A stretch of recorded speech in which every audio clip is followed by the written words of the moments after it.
Hi everyone, welcome back to the Cookie Knits channel. My name is Ira. I'm coming to you from Sydney, Australia, and I'm mostly a knitter and I occasionally dabble in other stuff, but today is just a knitting related episode. If you're a new viewer, welcome. This is a slightly different type of video and I do podcast, just a regular knitting podcast, so you'll have those on my channel to catch up with as well. And if you're a returning viewer, hello! I have something new in store for you today, as well as this setup. It's the light. Let's not talk about it. I just figured this would be slightly more casual and you should hopefully be able to see the colors of stuff that I'm talking about. But welcome to my living room floor. Don't look in the back too much. It's just a quick tidy up.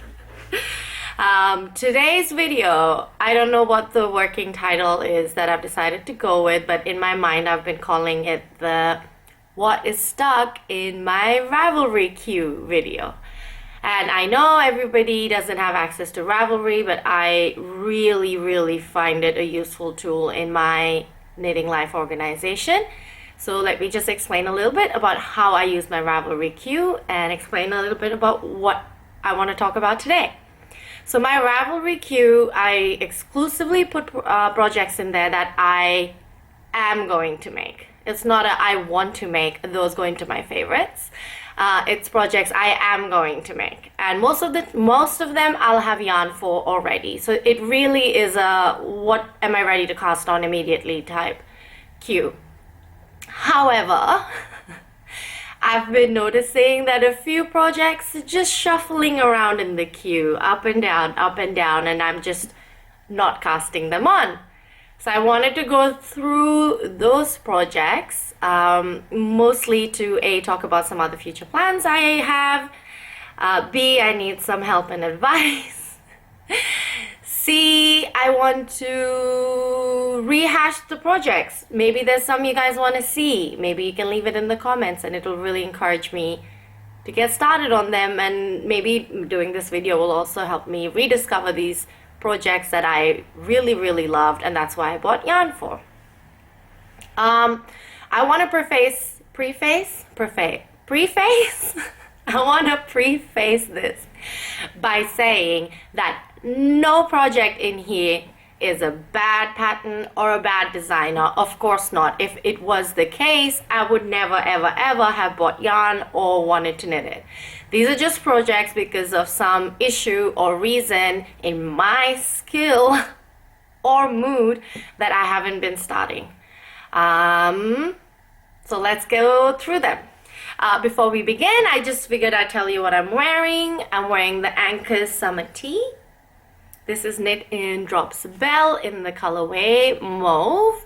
I showed this in my first couple of podcast episodes, so but it hasn't been sunny enough and I just thought I'd wear it today. I'm in a bit of a bright, colorful mood. Let's get started. Okay, so the first project that I've been really procrastinating on is called the Daily Pullover. It's a pattern by Paula Pereira and it's on Pearl Soho. So I'll just be inserting pictures in here throughout the video as I talk. It's written for linen quill, which is the yarn that I have ready to go for it. So I have linen quill in the colorway Chestnut Red, which is this gorgeous burgundy-ish color. I have 5 skeins, so there should be enough, more than enough for the project. Why haven't I started on this knit? I think it's a couple of reasons.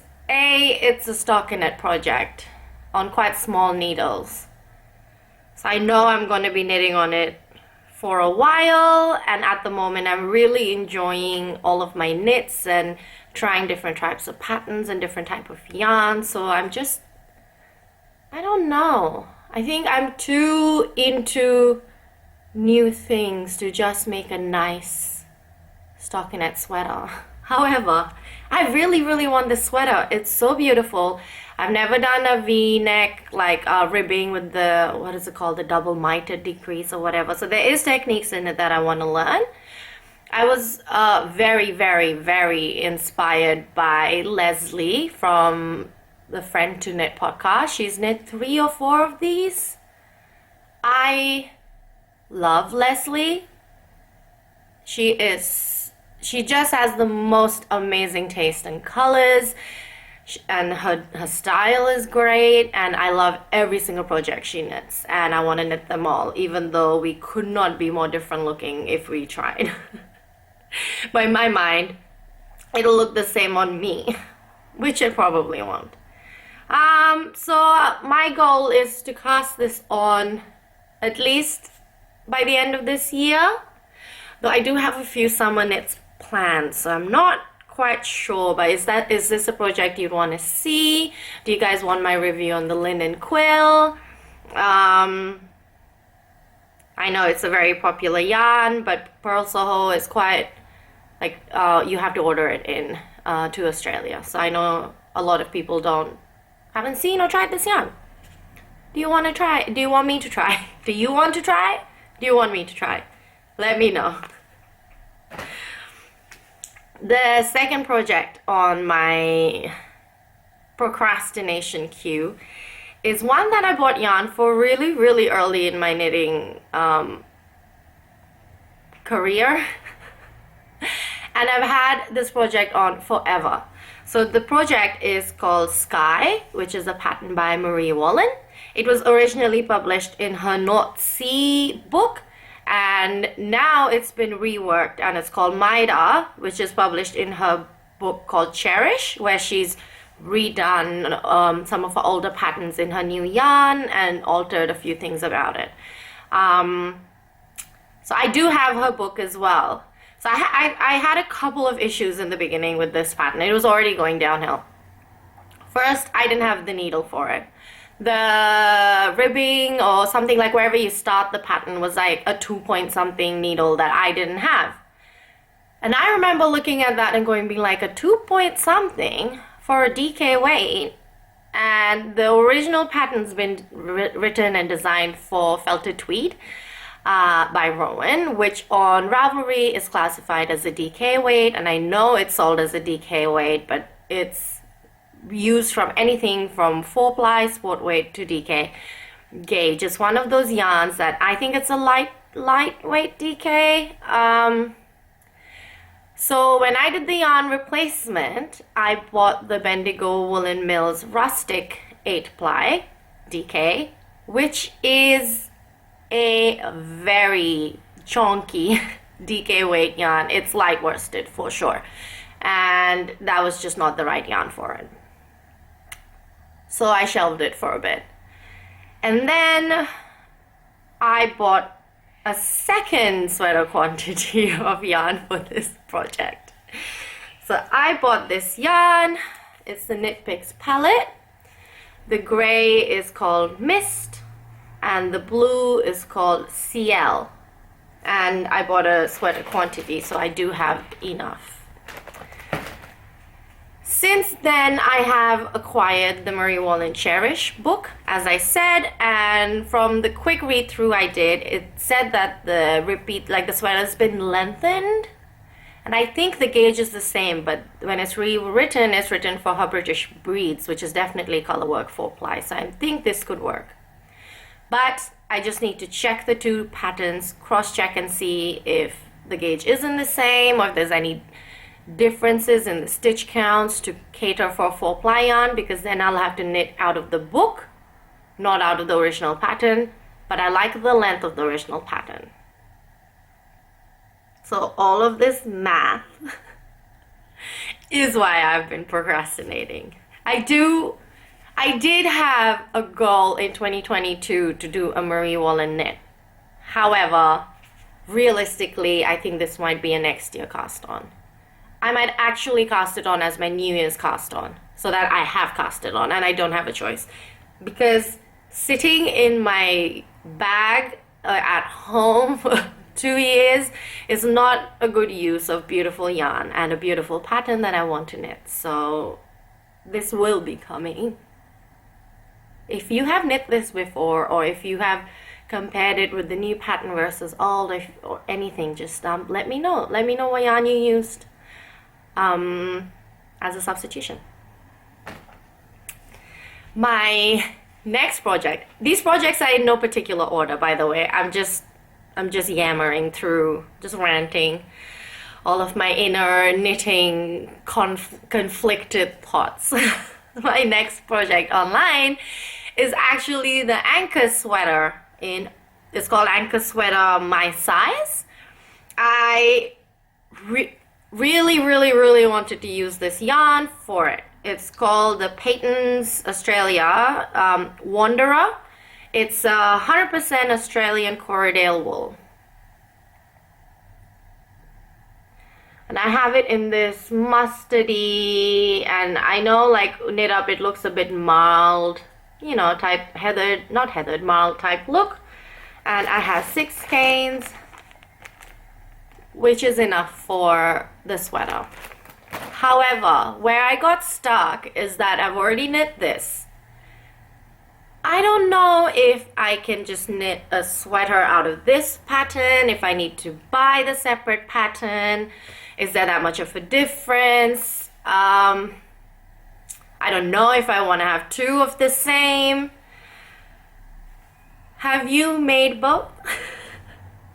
Is there a difference? Because I want a slightly looser fit, and I feel like I could use this but one size up to add a bit more ease and sort of hack my way into the sweater pattern. I think I could do it. The good thing about knitting is you can always restart if something goes wrong. So I think my tentative plan is to knit it out of the summer shirt pattern and see how it goes, and if it really doesn't work out, then I'll buy the original pattern and reknit it. This yarn is so nice. I got it when my local yarn store was closing, which is very sad, but they did have a 50% off sale, so I bought 6 of these. My next pattern in this list is called the Crazy About Cables, and it's designed by my friend Vera. I love how this looks. I love it. I love the horizontal cables. I love the ease with the tighter sleeve. I love everything about this pattern, which is why, of course, I have the pattern and I have the yarn. The yarn I have for it is the Knit Picks Wool of the Andes Sport in the colorway Hollyberry. I'm just going to show it to you in the Ziploc bag because there's 14 skeins in here. And I remember it being a struggle to squeeze it in. So I love you guys, but I'm not taking it out. It's just a Christmassy red. It's a Hollyberry. It's a knit pick shade. There's nothing fancy. It's just a solid colored commercial yarn. The reason I haven't cast on with this is because the pattern has separate cable charts for all of the cables, which is the norm for patterns. So please, like, I'm not criticizing Vera. I love Vera.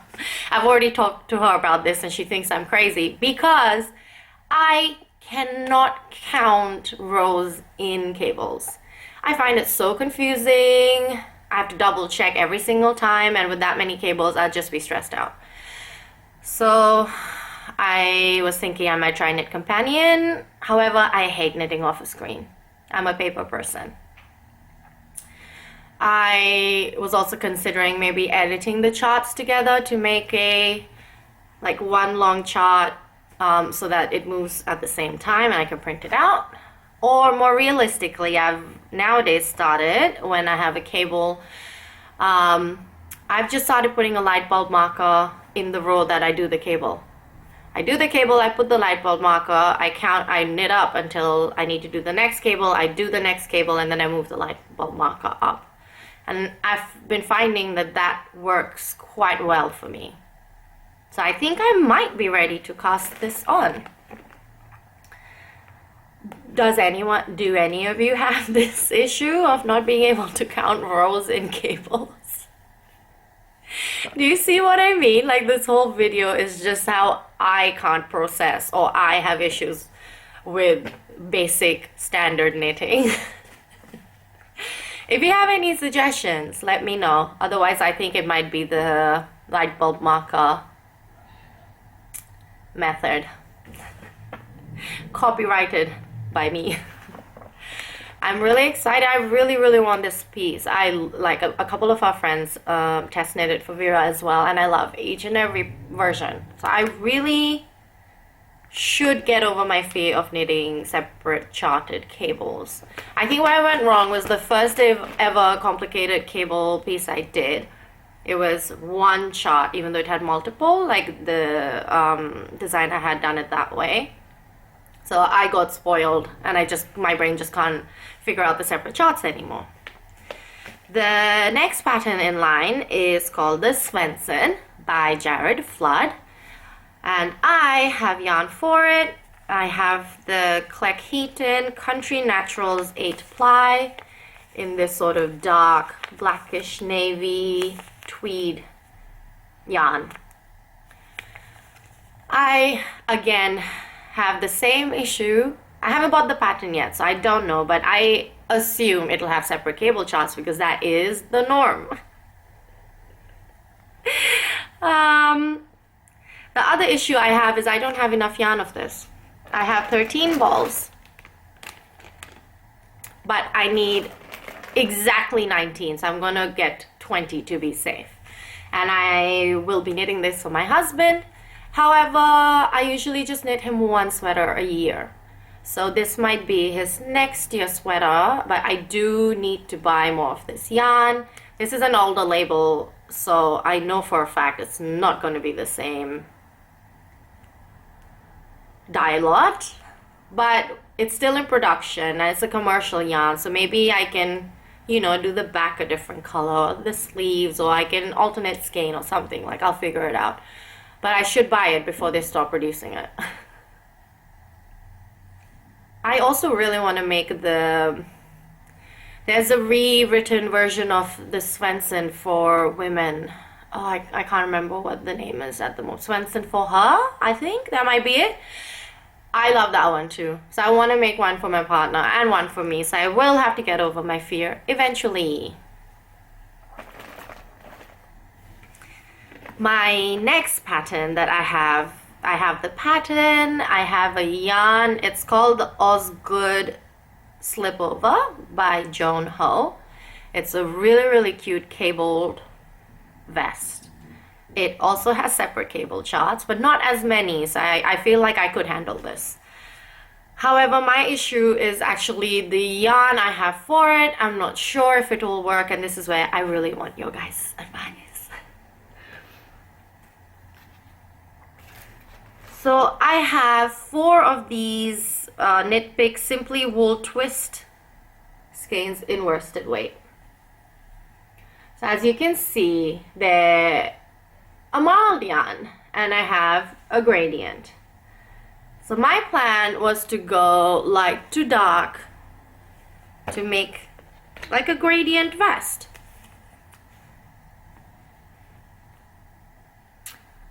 However, looking at some projects that have been knit in this yarn, I don't know if this would work with cables. I could swatch it, but once I wind stuff from skeins into cakes, I don't like to leave them like that for too long. I'll just tell you what colors I have. This is called, they have the stupidest names. This is called Wrinkle and Wonder. This one's called Wilbur and Wonder. This one is just slightly darker. Then the next one over is called Wordsworth and Wonder. And then the last one is called, I can't even find the name now, Wallace and Wonder. Do you think that a cabled slipover vest would look good in this yarn? I like the idea of it, but I don't know. Maybe I should just knit a simple stockinette something. I will knit the vest in a different yarn if this doesn't work out, because I really love it. I want the vest. So, what do you guys think? Please leave a comment down below. Do you think this would work? If you don't think it would work, what should I use this yarn in? Help me, please. My next project is the Tegna by Caitlin Hunter. I've had this pattern forever, before the whole thing happened about Caitlin Hunter.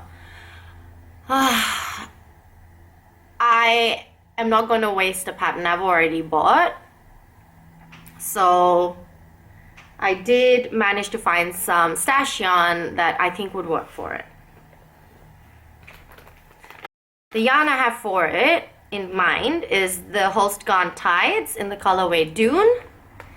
My Osgoode was another Ziploc bag that really just squeezed in. So and then of course the Dune is right at the bottom, right? Like that's the top, and then these three are the Dune.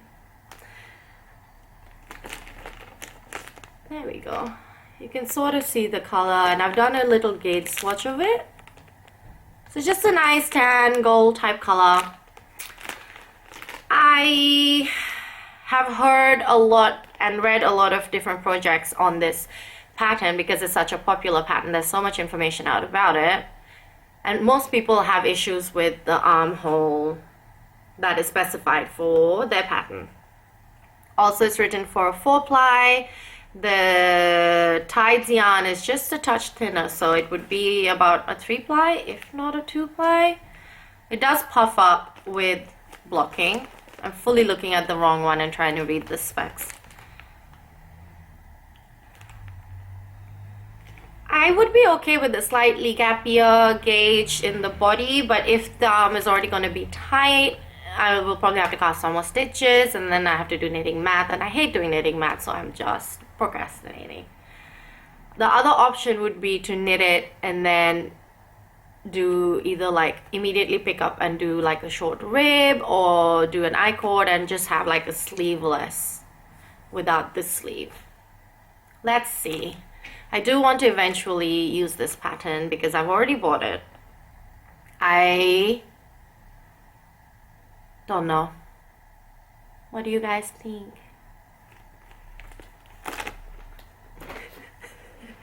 This is the dumbest video ever. It's just me being like, I don't know. I don't know how to do this. I don't know how to do that. Please help me. And the last pattern I have on my list is the Astoria top by my friend Magali McDonald. It's a very cute crop top.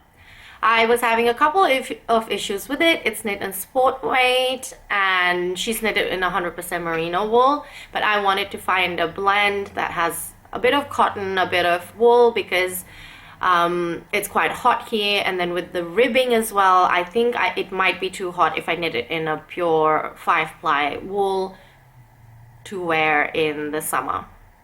The other thing I wasn't sure is if I would wear it in my wardrobe. It's quite short, and I'm not one to have my stomach out. However, I knit the Jessie Made Summer Secret crop top that I showed in my first podcast, and I found quite a few outfits that it would work with. So this as well is a similar type of fit, and I think I would wear it. So I would love if you guys would give me some yarn recommendations for it.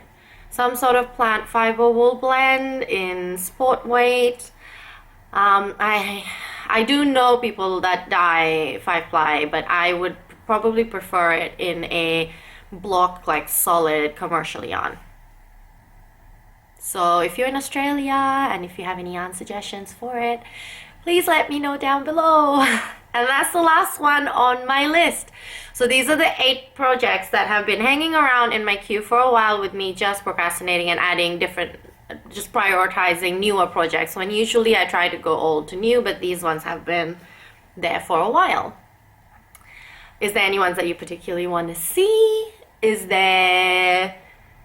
you have any suggestions for the various stuff I asked for regarding any cable management? any if you've used a mild yarn for cables, or any suggestions for that yarn, or any suggestions with how to work around the Tegna, please let me know. I think that's it for today. Hopefully this was a fun little insight into future projects I have, and some doubts and queries I have about my future projects. So if you stuck all this way, thank you so much for watching. I will be back with a regularly scheduled episode, and hopefully you'll see a few more of these projects coming up in the future. Thanks so much for watching. Have a good few weeks until I see you next time. Bye.